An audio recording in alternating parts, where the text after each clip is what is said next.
मित्रांनो, सुख म्हणजे नक्की काय असतं? जयदीप आणि गौरीच्या पुनर्जन्माची कथा या मालिकेच्या आजच्या भागामध्ये आपण पाहणार आहोत. माई हॉस्पिटलच्या बाहेर येताच म्हणतात, कुठे आहेत माझे जयदीप गौरी? मला त्यांना भेटायचंय. जयदीप गौरी असं त्या मोठ्यानेच ओरडतात. तेव्हा माईंचा आवाज कानावर पडताच नित्या आणि अधिराज हे मध्येच थांबतात. आता माईंचा आवाज कानावर पडताच नित्या आणि अधिराजच्या काळजाचा ठोका चुकतो. दोघेही लगेच मागे वळून पाहतात. माईंना सुद्धा वेगळंच काहीतरी फील होत असतं की माझे जयदीप गौरी इथेच कुठेतरी आहे. माई खुश होत इकडे तिकडे पाहू लागतात. आता माई जयदीप आणि गौरीला पाहणार त्याच वेळेला अंबाबाईचा फोटो असलेला एक बोट घेऊन काही माणसे तेथून जात असतात. त्यामुळे माईंना जयदीप आणि गौरी दिसत नाही. माई अंबाबाईच्या पाया पडत असतात. तेव्हा जयदीप गौरी माईंना पाहतात. त्याच वेळेला मध्येच गाडी येते. तेव्हा राजापूरमधील तो व्यक्ती लगेच माईंना गाडीत बसवतो आणि तेथून घेऊन जाण्यासाठी निघतो. नित्या आणि अधिराज हे माईंकडे पाहतच राहतात. त्यानंतर रात्री जो व्यक्ती नित्यावर सारखा वॉच ठेवत असतो तो व्यक्ती पुन्हा एकदा अंगावर चादर घेऊन रेस्ट हाऊसवर आलेला असतो आणि त्या रात्री मी या खांबाला धडकलो होतो तेव्हाच तो फोटो इथे कुठेतरी पडला. मला इथेच शोधायला हवा म्हणून तो व्यक्ती तो पडलेला फोटो शोधत असतो. त्याच वेळेला नित्या तिच्या आईसोबत फोनवर बोलत बाहेर येते. तेव्हा तो व्यक्ती लगेच खांबाच्या पाठीमागे लपून बसतो. तेव्हा त्याच्या पायाखालीच जयदीप आणि गौरीचा तो फोटो पडलेला असतो. आता संधी साधून तो व्यक्ती लगेच तेथून पळून जातो. आता जोरदार वारा सुटलेला असतो. तो फोटो उडून नित्याच्या पायाजवळ येऊन पडतो. नित्या तो फोटो उचलणार परंतु त्याच वेळेला राजमा तिथे येते आणि नित्याच्या खांद्यावर अचानक हात ठेवते. त्यामुळे नित्या खूपच घाबरते. त्यानंतर नित्या विचारते, अण्णांची तब्येत आता कशी आहे? तेव्हा राजमा तिला खुणावत सांगते, ठीक आहे आणि अण्णा आता शांतपणे झोपलेत.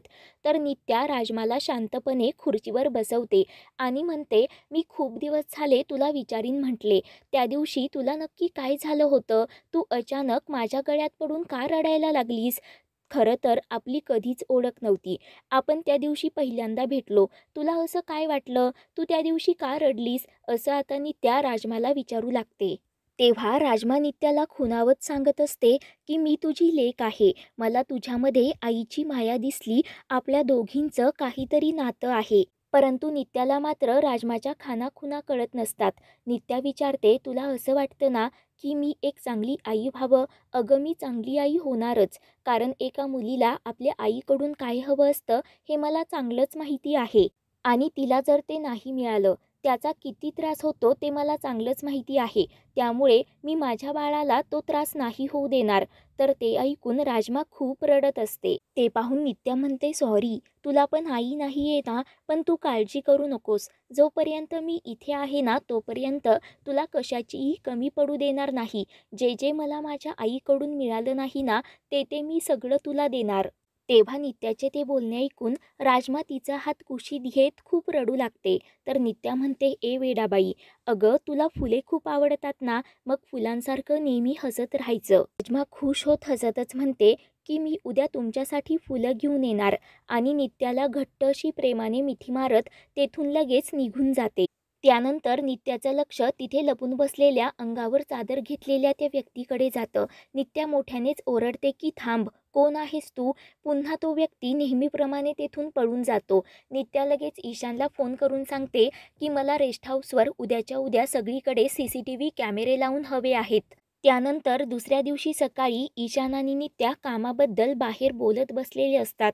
त्याच वेळेला अधिराज गाडी घेऊन तिथे येतो आणि त्यांच्या समोरच येऊन उभा राहतो. तेव्हा नित्या ईशानला म्हणत असते, आता सकाळ सकाळ हा इथे काय करत आहे? तो आला म्हणजे नक्कीच काहीतरी तमाशा घालणार.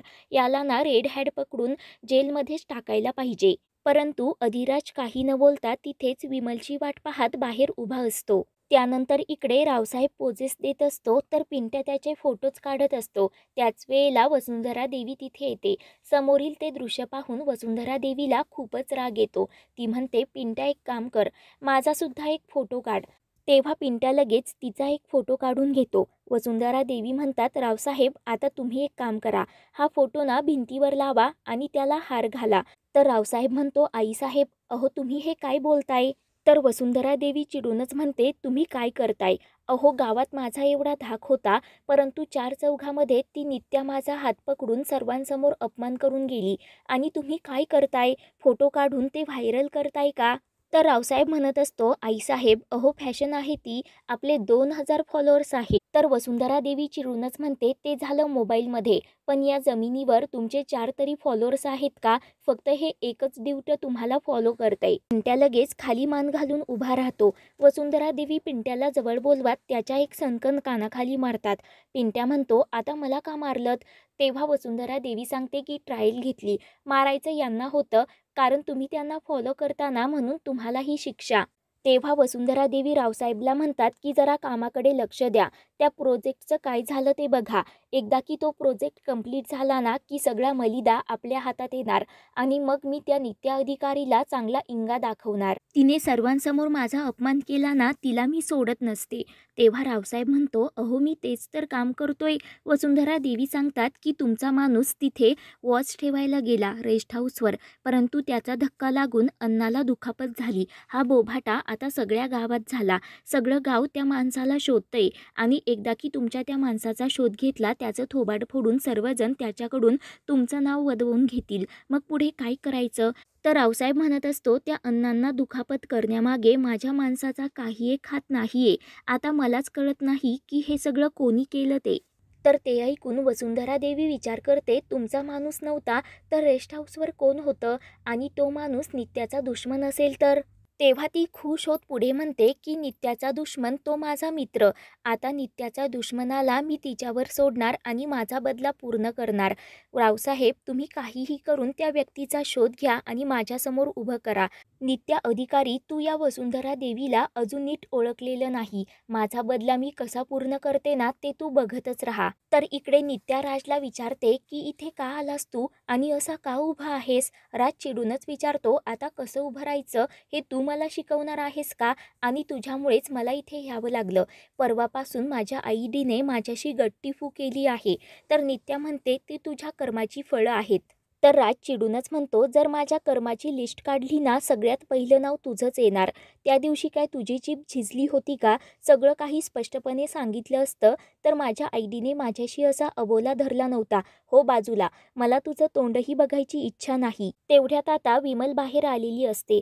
पुन्हा एकदा नित्यासोबत राजला भांडण करताना पाहून विमलला अजूनच राग येतो. ती नित्याला म्हणते, मॅडम तुम्ही या माणसाला इथून जायला सांगा.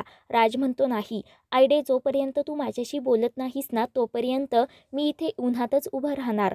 विमल सांगते, मॅडम त्याला म्हणा जर उभं राहायचं असेल ना तर तिकडे सावलीत जाऊन उभं राहा. परंतु राज म्हणतो, नाही मी इथे उन्हातच उभं राहणार. विमल म्हणते, जो तो येतो आणि आपल्या मनासारखं वागतो, माझ्या शब्दाला तर काही किंमतच नाही. राज म्हणतो, ए आयडे, अगं तुझा शब्द माझ्यासाठी लाख मोलाचा आहे. पण आज मी तुला शब्द देतो, जोपर्यंत तू माझ्याशी बोलत नाहीस ना तोपर्यंत मी इथे उन्हातच उभं राहणार.